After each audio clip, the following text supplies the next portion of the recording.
Agatha கிறிஸ்டியின் கடைசி வீடு, அத்தியாயம் 20. தலைப்பு 10.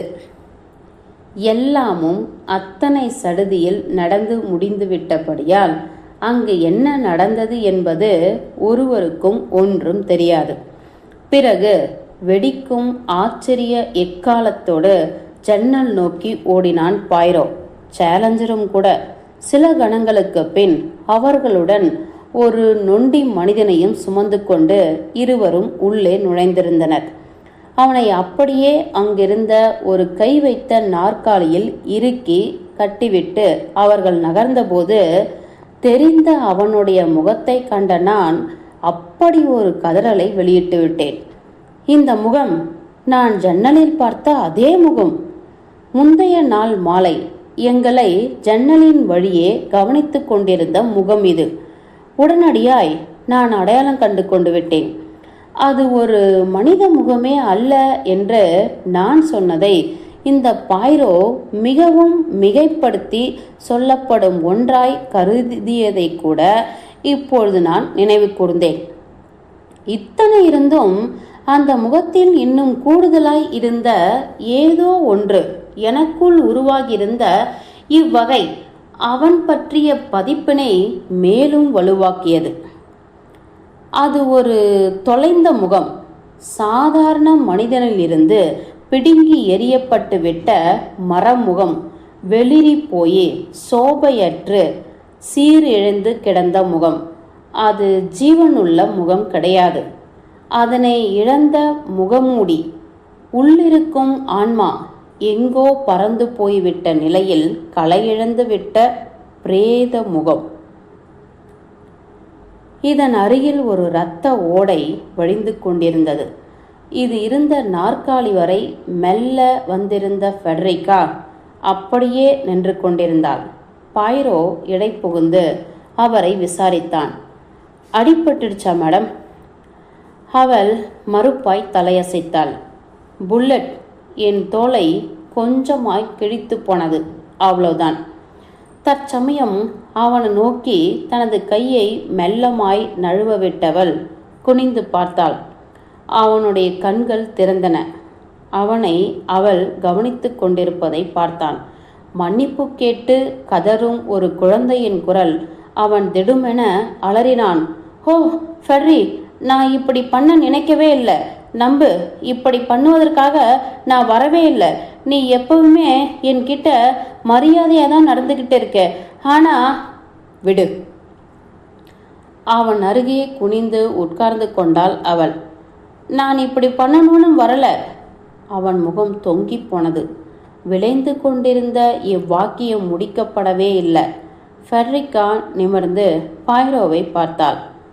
எஸ் மேடம், அவர் காலமாயிட்டார் என்றான் அவன் மிருதுவாய். மெல்ல எழுந்து கொண்ட அவள் அவனை பார்த்தபடியே நின்று கொண்டிருந்தாள். ஒரு கையால் அவனுடைய நெற்றி முழுவதையும் வருடிவிட்டாள். அது பரிதாபத்தை விவரிப்பது போலிருந்தது. பிறகு பெருமூச்செறிந்த அவள் எங்கள் பக்கம் திரும்பிக் கொண்டாள். இது என் புருஷன் என்றாள் மெல்லமாய். 10 முணுமுணுத்தேன் நான். ஒரு குறிப்பினை பிடித்த பாய்ரோ ஒப்புதலாய் தலையை அசைத்தான். எஸ் என்றான் அவன் சன்னமாய்.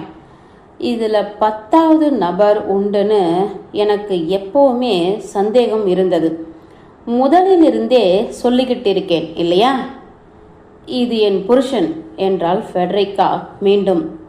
சொன்ன அவளது குரல் விளக்க ஒண்ணா அளவுக்கு அசதியில் இருந்தது.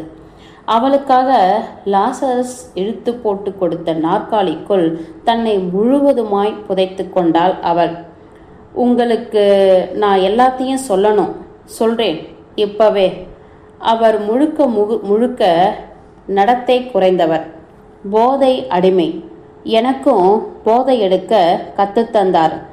இவரை விட்டுட்டு நான் விலகி வந்ததிலிருந்து, அந்த அடிமை பழக்கத்திலிருந்து விடுபட நான் அத்தனை போராடிக்கிட்டு இருக்கேன். என்னை பொறுத்த வரைக்கும் ஒரு வழியா அதிலிருந்து விடுபடுவதில் வெற்றி அடைஞ்சிட்டேன்னு தான் நினைக்கிறேன். ஆனால் அந்த விடுதலை அடைவது அத்தனை சிரமமாக இருந்தது.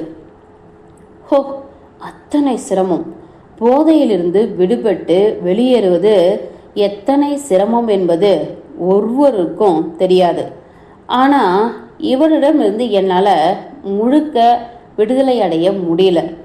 திரும்ப திரும்ப வருவார், பணம் கேட்டு பயமுறுத்துவார், சித்திரவதை செய்வார், பிளாக்மெயில் வேற. நான் அவருக்கு பணம் தர மறுத்தேனா அவரே சுட்டுக்கிட்டு செத்துடுவார். இதுதான் அவர் கை ஆயுதம். இது கொஞ்ச நாள்ல நீர்த்து போனதும் என்னை சுட்டுடுவேன்னு ஆரம்பிச்சார். பாவம், இதுக்கெல்லாம் அவரே முழு காரணமும் கிடையாது. அவர் ஒரு வகை பைத்தியம், கிறுக்கன். எனக்கென்னவோ இவர்தான் மேக்கி பக்லவே சுட்டிருப்பாரோன்னு ஒரு எண்ணம் இருக்கு. அவளை சுடணும்னு துப்பாக்கியே சுண்டிருக்க மாட்டார் நிச்சயமா. அவளை நானும் நினைச்சிருப்பார். இதையெல்லாம் நான் முன்னமே சொல்லியிருக்கணும்னு நினைக்கிறேன். ஆனால் சொல்லப்போனா என் யூகம் சரிதானுன்னு எனக்கே தெரியாது. இதுக்கு நடுவில் விளக்கங்கள் இல்லாமல் நிக் எதிர்கொண்ட அந்த விபத்துகள் சுட்டது என் கணவரா இருக்க முடியாதுன்னு என்னை நினைக்க வச்சிருச்சு. முழுக்கவும் வெளியாளான ஒருத்தனாதான் இருக்கணும்னு முடிவு கட்ட வச்சது. அப்புறம் ஒரு நாள் பாய்ரோ டேபிளில் இருந்த ஒரு கிழிஞ்ச துண்டு சீட்டில் இவரோட கையெழுத்தை நான் அடையாளம் கண்டேன். எனக்கு இவர் அனுப்பியிருந்த கடிதத்தின் ஒரு துண்டு பகுதி அது. உடனடியாகவே இந்த கேஸ்ல பாய்ரோவும் இறங்கியிருக்கார் என்பது விளங்கி போயிடுச்சு. அந்த கணத்திலிருந்து கேஸ் முடிய அதிக காலமாகாது என்பதை நான் புரிஞ்சுக்கிட்டேன். ஆனால் எனக்கு அந்த இனிப்புகள் பற்றி ஒன்றுமே விளங்கலை. இவர் நிக்கை விஷம் வைத்து கொல்லணும்னு நினைச்சிருக்கவே மாட்டார். இதில் இவருக்கு என்ன வகையான தொடர்பு இருக்கலாம்னு என்னால் கணிக்க முடியல. இது எனக்கு புதிராக தான் இருக்கு. தன் இரு கைகளால் முகத்தை மூடிக்கொண்டவள் சில நிமிடங்கள் கழித்து முகத்தை தூக்கி பரிதாபம் மிக்க வகையில் முடித்தாள். அவ்வளவுதான். அத்தியாயம் 20 முடிந்தது.